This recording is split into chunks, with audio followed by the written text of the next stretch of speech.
तेरी सोहबत में मसा भारी है, तेरी कुर्बत में शिफा जारी है।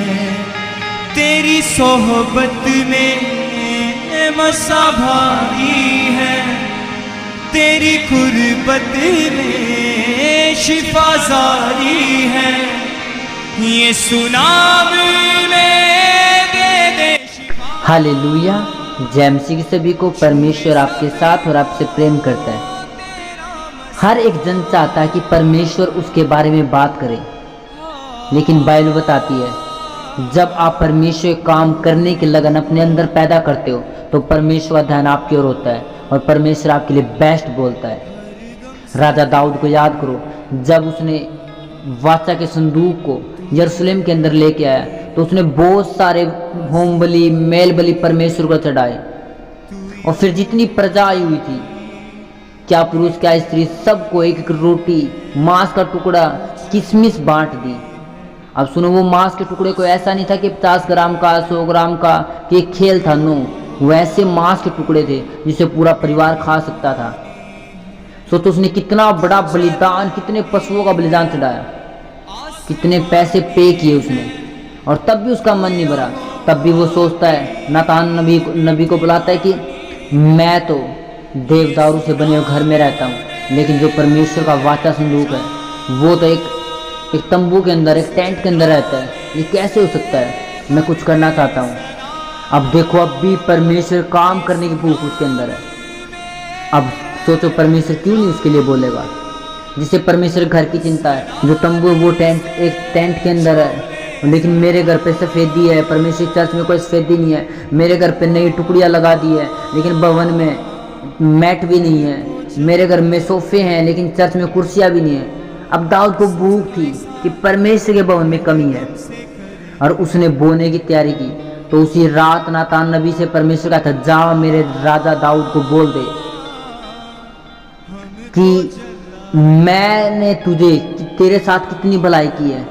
मैं तुझे भेड़ों से चराता हुआ राजा बना दिया, प्रधान बना दिया, लेकिन अब सुन, मैंने जो तुझसे प्रेम किया, अब मैं तुझे और ऊंचा लेकर जाऊं, मैं तुझे प्रधानों के संग बैठाऊंगा, और तू जब अपनी प्रजा के संग सो जाएगा, यानी मर जाएगा, उसके बाद तेरा जो वंश होगा उसमें से मैं राजा पैदा करूंगा, और उसकी गद्दी सदा सदा रहेगी।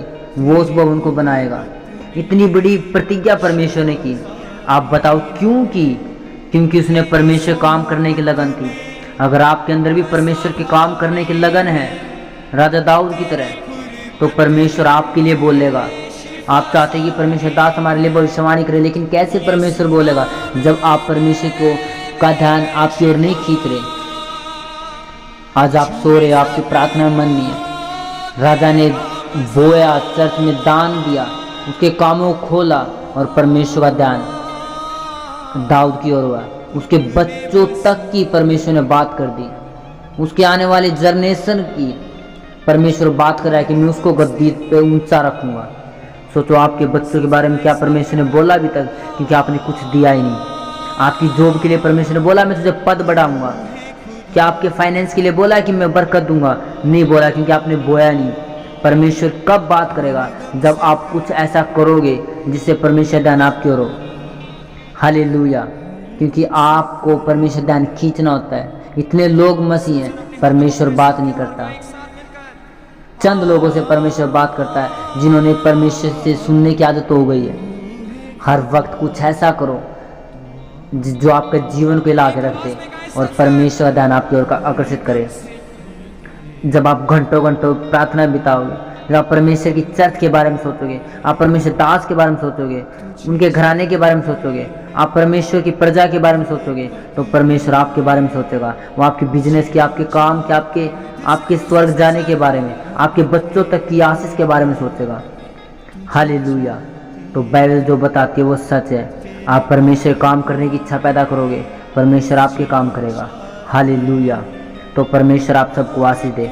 तो प्रभु के साथ बने रहो, और जो प्रभु ने आपके लिए चरवाहे ठहराए उनके साथ बने रहो। यीशु मसीह नासरी के नाम में सबके जीवन में परमेश्वर आशीष दे, बरकत दे, हिम्मत दे, यीशु के नाम में आमीन।